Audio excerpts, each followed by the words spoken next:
يا حامل القرآن قد خصك الرحمن بالفضل والتيجان والروح والريحان يا حامل القرآن. نحمده ونصلي على رسوله الكريم اما بعد فاعوذ بالله من الشيطان الرجيم بسم الله الرحمن الرحيم. طه ما انزلنا عليك القرآن لتشقى الا تذكرة لمن يخشى تنزيلا ممن خلق الارض والسماوات العلى الرحمن على العرش استوى له ما في السماوات وما في الارض وما بينهما وما تحت الثرى وان تجهر بالقول فانه يعلم السر واخفى صدق اللہ العظیم. رب اشرح لی صدری ویسر لی امری واحلل عقدۃ من لسانی یفقہوا قولی واجعل لی وزیرا من اہلی آمین یا رب العالمین. پیج 98 ہے جو آپ کے پاس پی ڈی ایف ہے اس کا. فصل قراءۃ القرآن من المصحف افضل من القراءۃ علی ظہر القلب.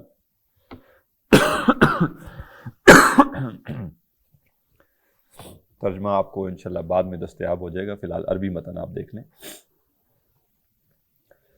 تو فصل قراءۃ القرآن من المصحف، یہ فصل قرآن کی قراءت کرنا مصحف سے دیکھ کر افضل ہے من القراءۃ علی ظہر القلب، اس کو دل سے پڑھنے سے. قرآن مجید کی تلاوت مصحف سے دیکھ کر کرنا زیادہ افضل ہے زبانی تلاوت کرنے سے. لِأَنَّ النَّظَرَ فِي الْمُصْحَفِ عبادۃ مطلوبہ، کیونکہ مصحف کو دیکھنا عبادت ہے جو کہ مطلوب ہے. فَتَجْتَمِعُ الْقِرَاءَةُ وَالنَّظَرُ، تو اگر زبانی تلاوت کی جائے گی تو ایک اجر ہے، اور وہ کس چیز کا؟ تلاوت کا. اور مصحف سے دیکھ کے تلاوت کی جائے گی تو دو اجر ہیں، ایک تلاوت کا اور دوسرا مصحف کو دیکھنے کا. وعلیکم السلام. جی نہیں، نوٹس نہیں ہیں، یہ کتاب شیئر کی گئی ہے پی ڈی ایف میں، عربی کتاب یہ سب کے پاس. جی پیج 98 ہے. ہاکذا قالہ القاضی حسین من اصحابنا والامام ابو حامد الغزالی وجماعات من السلف. وہ کہہ رہے ہیں مختلف یہ جو لوگ ہیں انہوں نے یہی بات کی ہے. وَنَقَلَ الْغَزَالِيُّ فِي الْإِحْيَاءِ، اور امام غزالی رحمہ اللہ نے الاحیاء، احیاء علوم الدین جو کتاب ہے اس میں ذکر کیا ہے اَنَّ كَثِيرِينَ مِنَ الصَّحَابَةِ رضی اللہ عنہم كَانُوا يَقْرَؤُونَ مِنَ الْمُصْحَفِ، کہ صحابہ میں سے بہت سے لوگ مصحف سے دیکھ کر تلاوت کرتے تھے. وَيَكْرَهُونَ أَن يَخْرُجَ يَوْمٌ وَلَا يَنْظُرُونَ فِي الْمُصْحَفِ، اور وہ یہ بات پسند نہیں کرتے تھے کہ ایک دن بھی ایسا گزرے کہ وہ مصحف کو نہ دیکھیں. تو اب ظاہر ہے ایک فوراً سے جو سوال آئے گا نا ذہن میں وہ یہ کہ بھئی قرآن مجید اگر ہم پڑھیں موبائل سے دیکھ کر تو کیا معاملہ ہے؟ ٹھیک ہے، تو ظاہر ہے ٹھیک ہے، عبارت تو سامنے موجود ہے، آپ اس کو دیکھ سکتے ہیں، لیکن مصحف کو دیکھنا اور موبائل کی اسکرین کو دیکھنے میں بڑا فرق ہے. تو لہٰذا صحابہ تو یہ چاہتے تھے کہ ایک دن بھی ایسا نہ گزرے کہ ہم بغیر مصحف کو دیکھے ہمارا وہ دن گزر سکے. وَلَمْ أَرَ فِيهِ خِلَافًا، اور کہہ رہے ہیں کہ اس معاملے میں میں نے کوئی اختلاف نہیں پایا. وَلَوْ قِيلَ، یہ آپ لوگوں کی آواز آ رہی ہے جی مری روڈ سے، اس کو میوٹ کر لیں اگر سوال نہیں ہے تو. اچھا یہ کہیں اور سے آ رہی ہے، اچھا اور لوگ بھی آن لائن ہیں. اچھا جی، وَلَمْ أَرَ فِيهِ خِلَافًا وَلَوْ قِيلَ، اور اگر کہا جائے إِنَّهُ يَخْتَلِفُ بِاخْتِلَافِ الْأَشْخَاصِ، کہ یہ معاملہ لوگوں کے حساب سے مختلف ہے، یعنی کسی کے لیے مصحف سے دیکھنا زیادہ بہتر اور کسی کے لیے زبانی پڑھنا زیادہ بہتر ہے. فَتُخْتَارُ الْقِرَاءَةُ فِي الْمُصْحَفِ لِمَنِ اسْتَوَى خُشُوعُهُ وَتَدَبُّرُهُ فِي حَالَتَيْ الْقِرَاءَةِ مِنَ الْمُصْحَفِ. وہ کہہ رہے ہیں کہ پسندیدہ ہوگا مصحف سے دیکھ کر تلاوت کرنا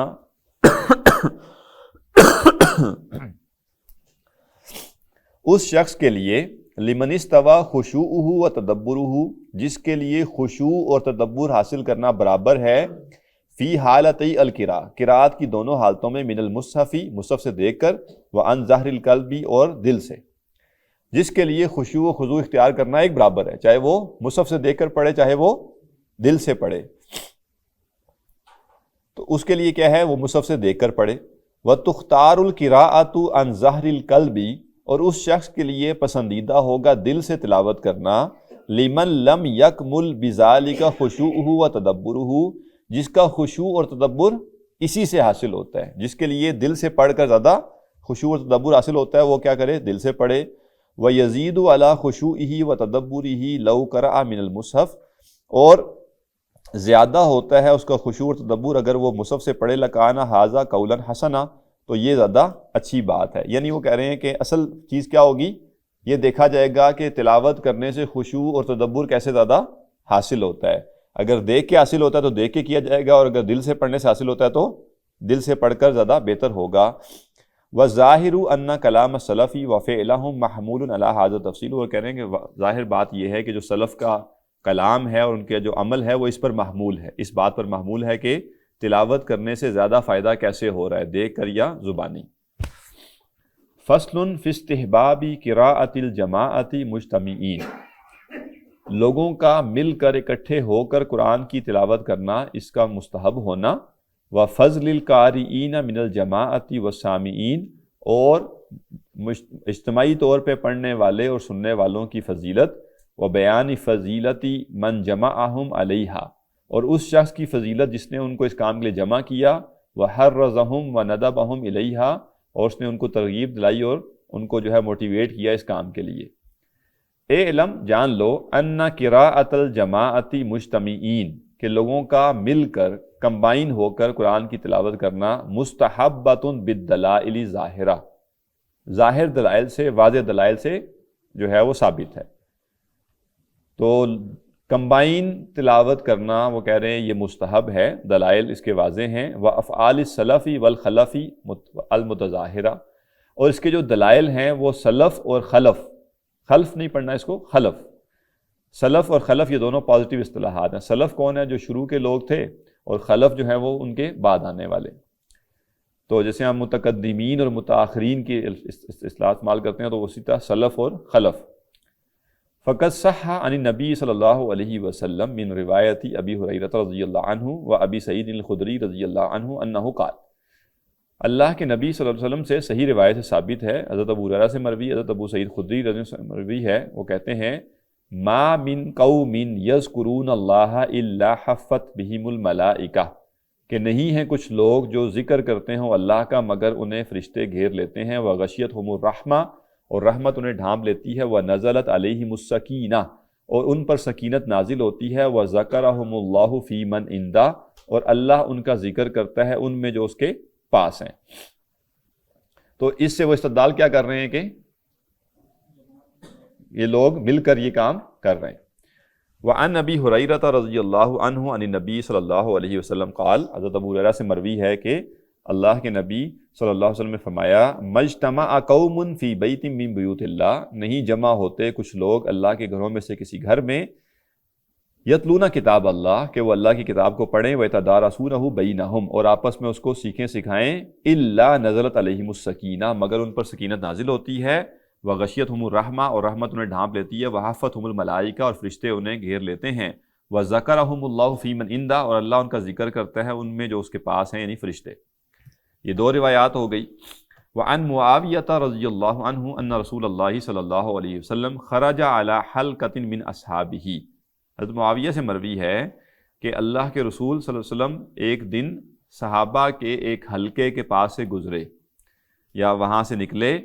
حلقہ مراد ایک یعنی ایک گروپ اکٹھا بیٹھا ہوا ہے۔ فقال، تو آپ نے فرمایا، ما یجلسکم، تمہیں کس چیز نے بٹھایا، یعنی تمہارے بیٹھنے کا مقصد کیا ہے؟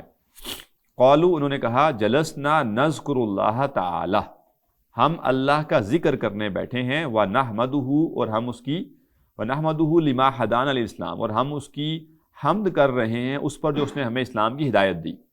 ومن علینا بہ، اور اس کے ذریعے ہم پر احسان کیا۔ فقال، تو آپ نے فرمایا، اتانی جبریل علیہ السلام، میرے پاس جبریل علیہ السلام آئے، فاخبرانی، اور انہوں نے مجھے بتایا، ان اللہ تعالی یباہی بکم الملائکہ، کہ اللہ تعالیٰ تم پر، تمہاری وجہ سے فرشتوں پر فخر کرتا ہے، یعنی اللہ تعالیٰ فرشتوں کے سامنے فخر کرتا ہے کہ دیکھو میرے بندے کٹھے بیٹھے ہیں اور میری کتاب کا پڑھنا پڑھانا کر رہے ہیں۔ یہ بہت بڑی فضیلت ہے، اور جب بھی ہم اللہ کی کتاب کی تعلیم و تدریس کے لیے بیٹھے ہوں تو اس فضیلت کو مستحضر رکھیں کہ اللہ سبحانہ وتعالیٰ فرشتوں پر فخر کرتا ہے کہ دیکھو میرے بندے، اور کون بندے ہیں جنہوں نے اللہ کو دیکھا نہیں، اور ہمیں تو ایک درجے کی فضیلت یہ حاصل ہے کہ ہم نے اللہ کے نبی صلی اللہ علیہ وسلم کو بھی نہیں دیکھا، اور اس کے باوجود ان پر ایمان لائے ہیں، اللہ کی کتاب پر ایمان لائے ہیں اور بیٹھ کر پڑھتے ہیں، تو اللہ تعالیٰ اس کے اوپر فرشتوں کے سامنے فخر کرتا ہے۔ والاحادیث فی ھذا کثیرہ، وہ کہہ رہے ہیں اس موضوع کے بارے میں بہت سی احادیث ہیں۔ وروت دارمی باسنادہ عن ابن عباس رضی اللہ عنہما قال، اور امام دارمی نے اپنی اسناد سے حضرت عبداللہ بن عباس رضی اللہ عنہ سے نقل کیا، من استمع الی آیۃ من کتاب اللہ تعالی، جس نے اللہ کی کتاب میں سے ایک آیت کو غور سے سنا، کانت لہ نوراً، تو وہ اس کے لیے نور کا باعث ہوگی۔ تو سنے گا کہاں انسان؟ کچھ لوگ بیٹھے ہوں گے، کوئی پڑھ رہا ہوگا اور کوئی سن رہا ہوگا، گویا کہ ایک گروپ ایکٹیویٹی ہے یہ۔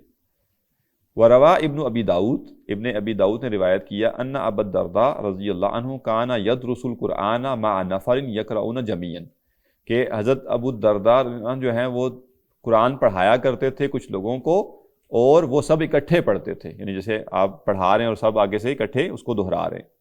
ورویہ فضل الدراست مجتمعین عن جماعت من افاضل السلف والخلف وقضاة المتقدمین، اور وہ کہہ رہے ہیں کہ اکٹھے لوگوں کو مل کر اکٹھے ایک جماعت کی شکل میں پڑھانا یہ ثابت ہے، روایت کیا گیا ہے اسلاف اور بعض کے جو متقدمین ہیں اور جو بڑے قضات ہیں ان سے، ان کے جو بڑے لوگ تھے ان سے۔ وعن حسان ابن عطیہ والاوزاعی انہما قالا، حسان بن عطیہ اور امام اوزاعی وہ دونوں کہتے ہیں، اول من احدث الدراست فی مسجد دمشق ہشام ابن اسماعیل، پہلا شخص جس نے مسجد میں درس و تدریس کا آغاز کیا دمشق کی مسجد میں، وہ ہشام بن اسماعیل ہیں، فی قدمتہ علی عبد الملک، جو کہ عبد الملک کے زمانے میں آئے۔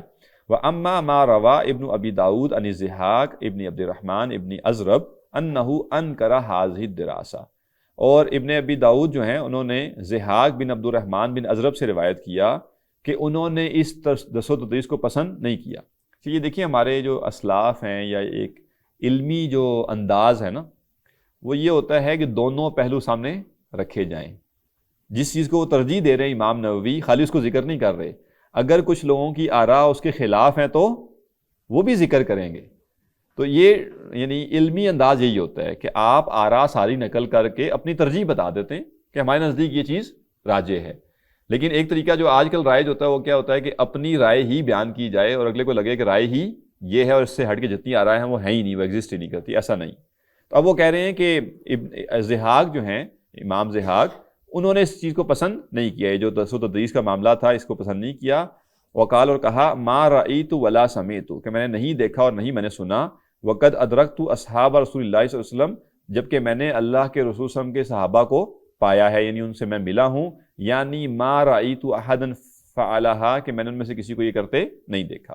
تو ایک انہوں نے خلاف قول بھی نقل کر دیا سے اجتماعی درس و تدریس کے۔ وعن ابن وہب قال قلت لمالک، ابن وہب جو ہیں وہ کہتے ہیں میں نے امام مالک سے کہا، ارأیت القوم یجتمعون فیقرؤون جمیعا، کہ بھلا آپ دیکھیں کہ کچھ لوگ جو کہ جمع ہوتے ہیں اور وہ مل کر پڑھتے ہیں، سورۃ واحدۃ، ایک ہی صورت، حتی یختموها، یہاں تک کہ اس کو مکمل کرتے ہیں، فانکر ذالک وآبہ، تو امام مالک نے کہا کہ یہ پسندیدہ نہیں۔ تو دو اقوال انہوں نے بیان کر دیے گروپ کے طور پہ قرآن پڑھنے کی ممانعت کے یا ناپسندیدگی کے کہ یہ مناسب نہیں ہے، اور باقی اقوال انہوں نے ذکر کیے وہ اس کی دلیل ہے کہ یہ کرنا پسندیدہ ہے۔ اب وہ اس پہ کومنٹ کر رہے ہیں، وقال، اور وہ کہتے ہیں لیس ھکذا کان یصنع الناس، کہ لوگ ایسے نہیں کرتے تھے، انما کان یقرأ الرجل علی الآخر یعرضہ، ہاں یہ ہوتا تھا کہ ایک شخص دوسرے کو پڑھ کر سناتا تھا، دوسرا سنتا تھا، یہ ہو سکتا ہے کہ دو لوگ بیٹھے ہوں، ایک پڑھے اور دوسرا سنے، یا کچھ لوگ سن رہے ہوں۔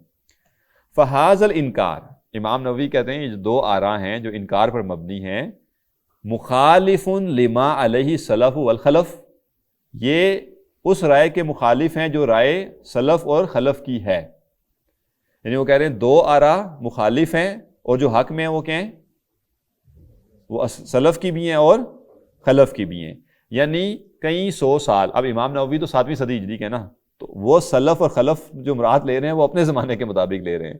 ان کے زمانے کے مطابق پہلی 2-3 صدیوں والے جو ہیں وہ اسلاف ہیں اور اگلی 2-3 صدیوں والے خلف ہیں، ٹھیک ہے نا، متاخرین ہیں. وہ کہہ رہے ہیں یہ جو 4-5 صدیوں کا سلسلہ ہے وہ کیا بتا رہا ہے کہ یہ پسندیدہ ہے، مل کر پڑھنا پسندیدہ ہے. تو سوال یہ ہے کہ پھر وہ جو دو آراء خلاف ہیں وہ کیوں ہیں، یا کیسے ہم طے کریں گے کہ ترجیح کس کو دینی ہے؟ تو ایک اصول یہ ہے کہ اگر کوئی چیز دین میں ممنوع ہو تو یہ تو ہو سکتا ہے کہ وہ ممنوع کام کوئی ایک طبقہ کر رہا ہو، لیکن اگر پوری امت میں ایک چیز رائج ہو تو اس کا مطلب ہے کہ وہ چیز ممنوع نہیں تھی، کیونکہ امت کبھی گمراہی پہ جمع نہیں ہو سکتی. تو اگر ایک سیگمنٹ میں ایک چیز ہو تو اس کے اوپر تو کویسچن کیا جا سکتا ہے کہ یہ چیز صحیح ہے یا نہیں، لیکن اگر بہت بڑی تعداد میں امت کے بڑے بڑے اہل علم ایک چیز کے اوپر کاربند ہوں تو کیا ہوگا؟ اس کی اپنی ایک اہمیت ہے. یہ سمجھنا اس لیے بھی بہت ضروری ہے کہ موجودہ دور میں آپ دیکھتے ہیں کہ اس طرح کی آراء آتی ہیں نا کہ بھئی یہ دلیل ہے میرے پاس، دیکھیں فلاں کتاب میں یہ بات لکھی ہے، اور اس دلیل کی بنیاد پہ سارے علماء کو نگیٹ کر دینا اور یہ بتانا کہ میں جو کہہ رہا ہوں کیا ہے؟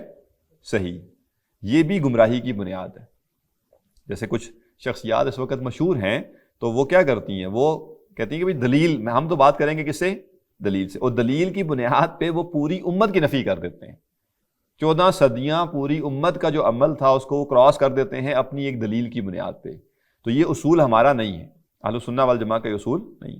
ہم کہتے ہیں جو چیز پوری امت میں رائج رہی اس کے خلاف اگر 2-4 آراء ہیں تو ہم کیا کہیں گے؟ وہ 2-4 آراء شاذ آراء ہیں، اور جو عمل ہوگا وہ جو رائج چیز تھی اس کے مطابق ہوگا.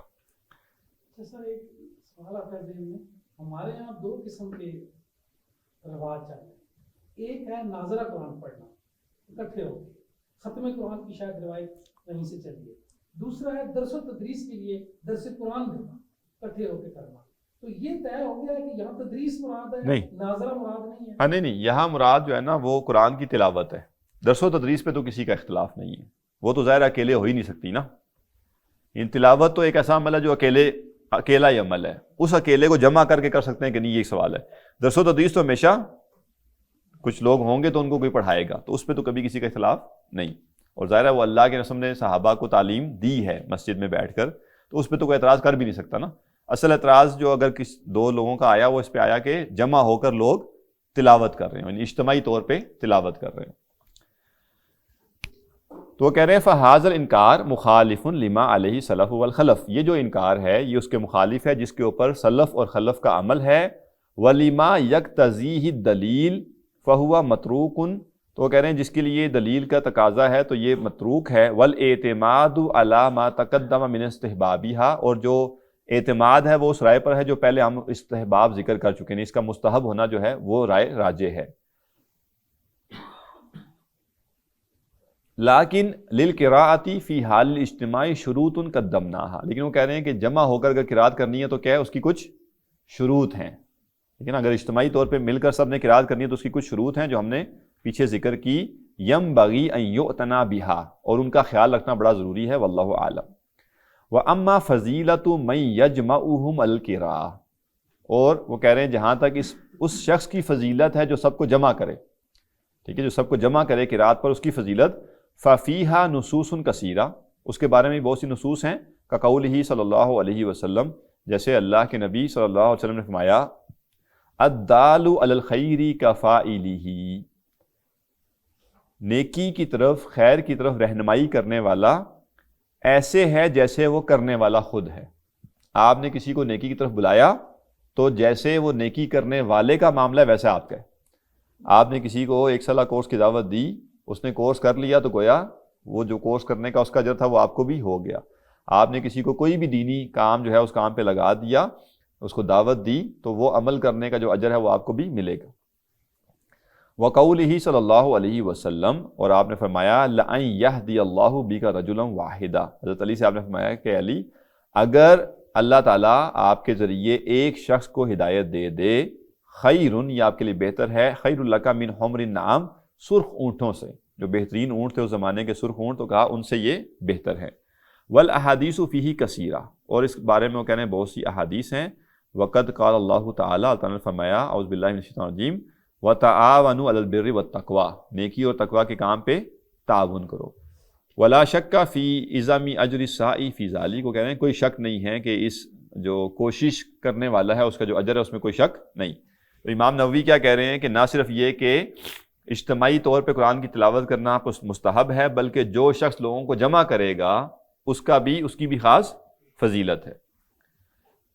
فصل فی الادارۃ بالقرآن وہی ان یجتمع جماعۃ یقرأ بعضهم عشرا او جزءا او غیر ذلک۔ اگلی جو فصل ہے وہ یہ ہے کہ ایک کمبائن تلاوت کرنا۔ کمبائن تلاوت کیا ہے؟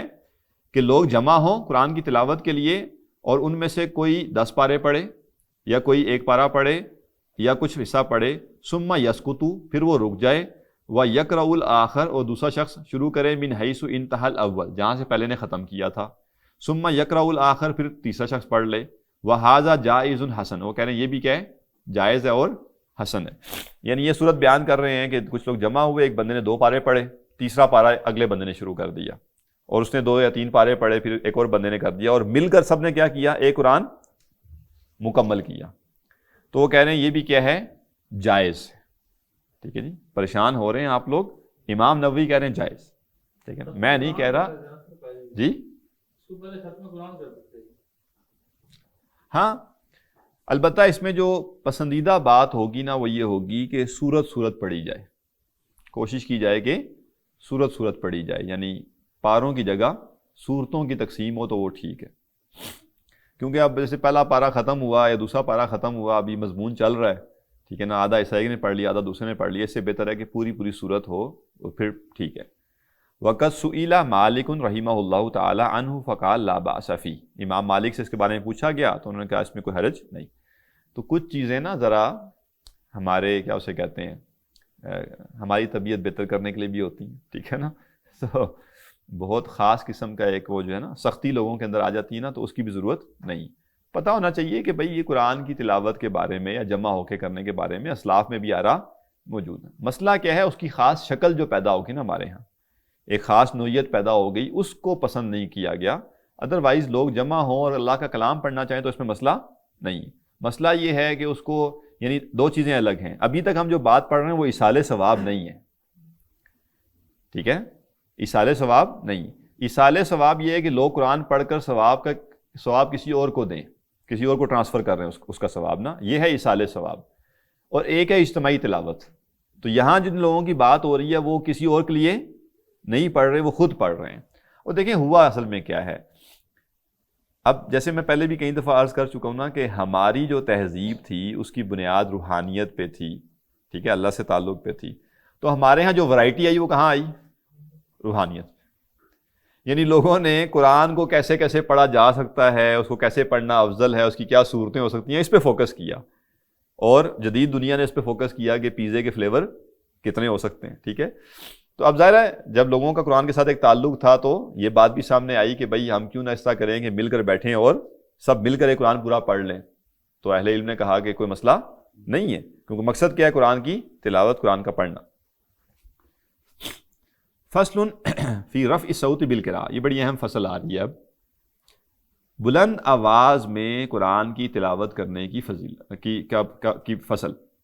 ھذا فصل مہم ینبغی ان یعتنی بہ، کہہ رہے ہیں یہ فصل جو ہے نا یہ بڑی اہم ہے اور اس کو بہت جو ہے احتیاط کرنی چاہیے، اس کو بڑا فوکس کرنا چاہیے۔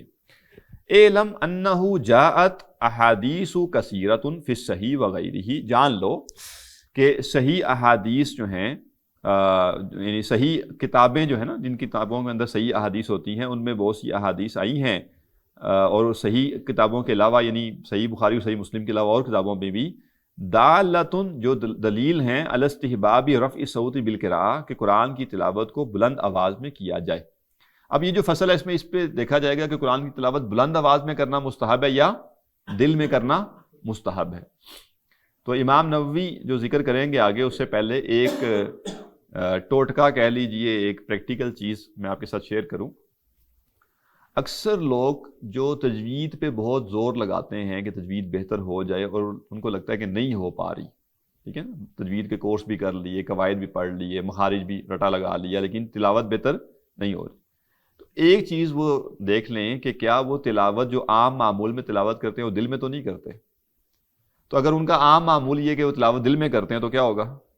مخارج کہاں سے ٹھیک ہونے ہیں؟ مخارج دل سے تو ٹھیک نہیں ہوتے. تو قرات یا تلاوت یا تجوید کو بہتر کرنے کی بھی ضرورت کیا ہے کہ انسان بلند آواز سے پڑھے. اور بلند آواز سے مراد یہ نہیں کہ بہت بلند آواز میں، یعنی ادائیگی کرے. اور اگر وہ چاہتا ہے کہ تجوید بہتر ہو تو وہ تلاوت کا کچھ حصہ کسی ایسے شخص کے سامنے کرے جو کہ تجوید جانتا ہے. تو کہیں نہ کہیں کوئی نہ کوئی نقطہ وہ اس کو بتاتا رہے گا اور اس کی اصلاح بھی ہوتی رہے گی. تو گویا یہ تجوید یا تلاوت کو بہتر کرنے کا ایک طریقہ یہ بھی ہے کہ وہ بلند آواز میں کی جائے اور اپنی غلطیوں کو نوٹ کیا جائے اور ان کو ایسا سا بہتر کیا جائے. وجاءت آثار دالۃ علی استحباب الاخفاء وخفض الصوت. اور کہہ رہے ہیں کہ دلائل، آثار بھی جو ہیں دلیل کے طور پہ موجود ہیں اس بات کے مستحب ہونے کے کہ اخفاء بہتر ہے. ٹھیک ہے نا، کچھ دلائل کس بات کے ہیں کہ اخفاء یعنی دل میں پڑھنا جو ہے وہ بہتر ہے اور آواز کو پست کرنا یہ بہتر ہے. وَسَنَذْكُرُ مِنْهَا طَرَفًا يَسِيرًا إِشَارَةً إِلَىٰ أَصْلِهَا إِنْ شَاءَ اللہ تعالیٰ. اور کہہ رہے ہیں کہ ہم اس میں سے ایک حصہ جو ہے وہ مختصر کر کے ذکر کریں گے جو اس اصل مضمون کو واضح کرے گا. قال الامام ابو حامد الغزالی، امام ابو حامد الغزالی یعنی امام غزالی رحمہ اللہ نے، وغیرہما من العلماء، ان کے علاوہ اور علماء نے کہا، وطریق الجمع بین الاخبار والآثار المختلفہ. اب بعض جو دلائل ہیں وہ یہ کہتے ہیں کہ قرآن کی تلاوت دل میں کرنا بہتر ہے، اور بعض دلائل کیا کہتے ہیں؟ اونچی آواز میں کرنا بہتر ہے. تو امام غزالی کہہ رہے ہیں کہ ان دونوں اقوال کو جمع کرنے کا طریقہ کیا ہے، ان میں تطبیق کرنے کا طریقہ کیا ہے؟ ان کان الاسرار ابعد من الریاء فہو افضل فی حق من یخاف ذلک. اگر مخفی طور پہ پڑھنا ریاکاری سے انسان کو دور رکھے تو یہ اس شخص کے لیے افضل ہے جس کو ریاکاری کا ڈر ہے.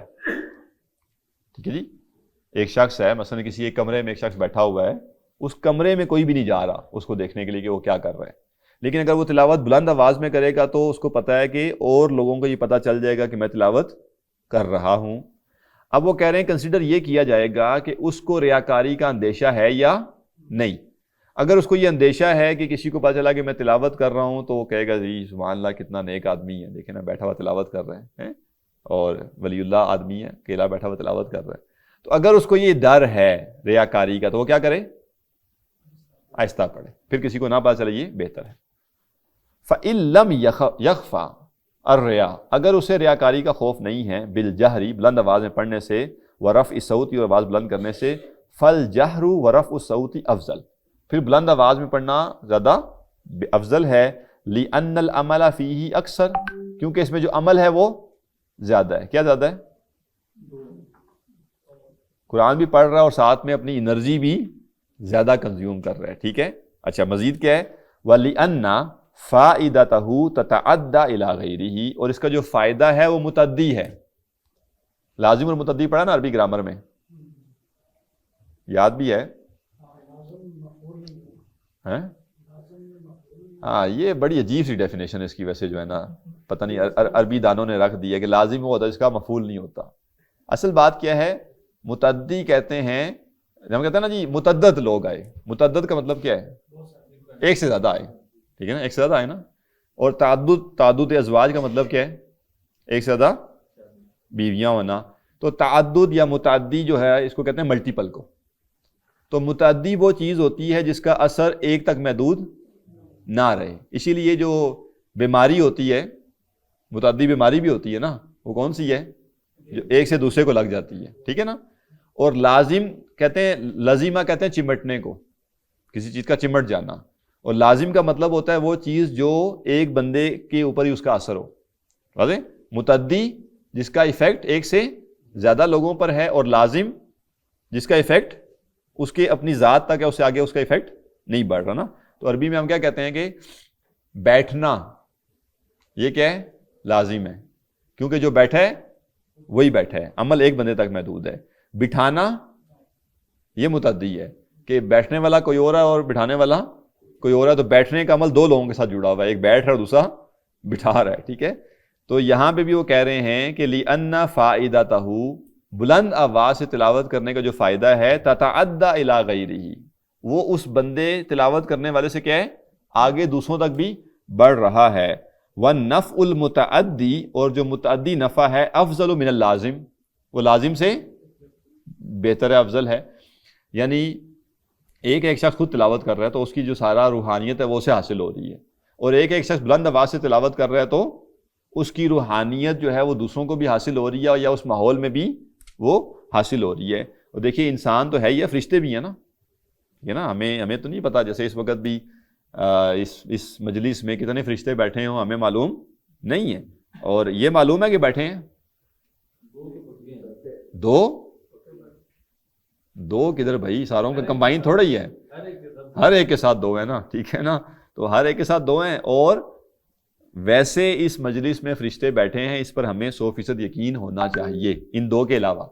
کیوں یقین ہونا چاہیے؟ کیونکہ ابھی ہم روایات پڑھائیں ہیں کہ جب کچھ لوگ مل کر بیٹھ کر اللہ کی کتاب پڑھتے ہیں, اس کا ذکر کرتے ہیں, تو فرشتے انہیں گھیر لیتے ہیں. ٹھیک ہے, تو جب انسان بلند آواز میں تلاوت کرے گا تو اس کے آس پاس جو بھی مخلوقات ہیں وہ بھی اس برکات سے فائدہ حاصل کریں گی جن کے کانوں تک وہ آواز پڑے گی.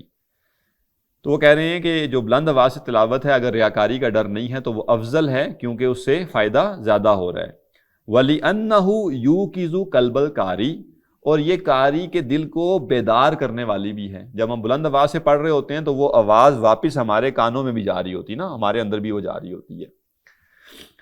وَيَجْمَعُ ہِمَّهُ یا ہمتہ, اور اس کی جو ہمت ہے الفکر فیہ, غور و فکر کی, اس کو وہ کیا کرتی ہے, جمع کرتی ہے. یعنی انسان جب دل میں پڑھ رہا ہوگا تو ہو سکتا ہے کہ وہ دل میں پڑھتے پڑھتے اس پہ اتنا فوکس نہ کر سکے کہ میں کیا پڑھ رہا ہوں. جب وہ اونچی آواز میں پڑھ رہا ہوگا تو خود بھی اپنے پڑھنے پر فوکس کر سکے گا کہ میں کیا پڑھ رہا ہوں. وَيَصْرِفُ سَمْعَهُ إِلَيْهِ, اور اس کی جو سماعت ہے وہ اس کی طرف جائے گی. وَيَطْرُدُ النَّوْمَ, اور نیند دور ہوگی. وَيَزِيدُ فِي النَّشَاطِ, اور اس کی جو تر و تازگی ہے اس میں اضافہ ہوگا. وَيُوقِظُ غَيْرَهُ مِن نَائِمٍ أَوْ غَافِلٍ وَيُنَشِّطُهُ, اور جو دوسرا کوئی شخص ہے اس کو بھی وہ نیند سے بیدار کرنے کا باعث ہوگی, یا غافل کو جو ہے وہ بیدار کرنے کا باعث ہوگی, اور اس کو تر و تازگی ملے گی. قالوا, اچھا اس کا یہ مطلب نہیں ہے کہ آپ ایسی جگہ بلند آواز میں تلاوت شروع کر دیں جہاں جو باقی لوگ ہیں وہ سننا نہیں چاہتے. یہ بات ہم پہلے بھی کر چکے ہیں, ٹھیک ہے نا. یہ اس صورت میں ہے جہاں پہ سننے والے کی چوائس ہے کہ وہ سننا چاہے تو سن سکے. آگے 1-2 روایتیں آ رہی ہیں, اس سے مزید بات واضح ہوگی. قالوا ومهما حضره شيء من هذه النيات فالجهر افضل, وہ کہہ رہے ہیں کہ یہ جو نیتیں ہیں کہ میں بیدار رہوں گا, میں غور و فکر کر سکوں گا, اور لوگوں کو فائدہ ہوگا, ماحول میں برکت پیدا ہوگی, جتنی نیتیں شامل کی جائیں گی اونچی آواز میں تلاوت کرنے کی, اتنا فضیلت بڑھ جائے گی. فَإِنِ اجْتَمَعَتْ هَذِهِ النِّيَّاتُ تَضَاعَفَ الْأَجْرُ, اور اگر یہ ساری نیتیں جمع کر دی جائیں گی تو اجر کئی گنا بڑھ جائے گا. قال الغزالی رحمہ اللہ, امام غزالی رحمہ اللہ نے کہا وَلِهَذَا, اس لیے ہم وَلِهَذَا قُلْنَا الْقِرَاءَةُ فِي الْمُصْحَفِ أَفْضَلُ, اس لیے ہم کہتے ہیں کہ جو مصحف سے تلاوت ہے وہ کیا ہے, افضل ہے. فَهَذَا حُکْمُ الْمَسْأَلَہ, یہ تو مسئلے کا ہو گیا حکم کہ یعنی مسئلہ ہے کیا. تو وہ جو کہہ رہے ہیں نا کہ اس لیے ہم کہتے ہیں کہ مصحف سے تلاوت افضل ہے, کیونکہ وہ کہتے ہیں کہ اس میں فائدے زیادہ ہیں. تلاوت تو ہو ہی رہی ہے لیکن مصحف کو دیکھنے کا فائدہ بھی ہے, توجہ بھی ہے. وَأَمَّا الْآثَارُ الْمَنْقُولَةُ فَكَثِيرَةٌ وَأَنَا أُشِيرُ إِلَىٰ أَطْرَافٍ مِّن بَعْضِهَا, اور اس چیز کی دلیل, ٹھیک ہے, اس چیز کی دلیل کہ بلند آواز سے پڑھنا بہتر ہے, وہ کہہ رہے ہیں اس کے جو دلائل ہیں وہ بہت زیادہ ہیں, اور میں ان کے اس ایک حصے کی طرف اشارہ کروں گا. تو اب آگے جو بھی دلائل آئیں گے وہ بلند آواز سے تلاوت کرنے کے دلائل ہیں. مختصر جو خلاصہ ہے بات کا وہ یہ ہے کہ اگر کسی شخص کو یہ اندیشہ نہ ہو کہ میرا بلند آواز سے تلاوت کرنا عجب کا باعث یا تکبر کا باعث یا ریاکاری کا باعث بن جائے گا, یعنی میں اپنے آپ کو کوئی بڑی چیز سمجھنے لگوں گا یا ریاکاری ہو جائے گی, تو اسے چاہیے بلند آواز میں کرے, اور اگر اسے ڈر ہو تو پھر دل میں پڑھے. اور دوسرا یہ ہے کہ وہ ایسی جگہ بلند آواز سے نہ پڑھے جہاں کچھ ایسے لوگ موجود ہیں جو اپنے کاموں میں مصروف ہیں یا وہ آرام کرنا چاہ رہے ہیں, اور یہ شخص ان کو تلاوت کے ذریعے آمادہ کرے کہ وہ سنے ہی سنے لازمی. یا ایون اگر جیسے کچھ لوگ نماز پڑھ رہے ہیں نا, اب ایک بندہ مسجد گیا نماز پڑھنے, اپنی نماز تو پڑھ لی, اب اونچی اونچی آواز میں تلاوت شروع کر دی, تو باقی لوگ تو ابھی نماز پڑھ رہے ہیں نا, تو ان کو باؤنڈ کرنا کہ وہ نماز نہ پڑھیں اور آپ کی تلاوت سنیں، یہ صحیح نہیں۔ البتہ ایسی جگہ بلند آواز سے تلاوت کرنا جہاں سے کوئی گزرنے والا گزرے اور وہ کھڑے ہو کے چاہے کہ میں سن لوں تو وہ اس کی مرضی ہے، نہ سننا چاہے تو وہ گزر جائے وہاں سے، تو اس میں مسئلہ نہیں ہے۔ تو باقی جو آراء ہیں اور جو دلائل ہیں وہ انشاءاللہ اگلی کلاس میں ان کو ہم دیکھیں گے۔ سبحانک اللہم و بحمدک، نشہد ان لا الہ الا انت، نستغفرک و نتوب الیک۔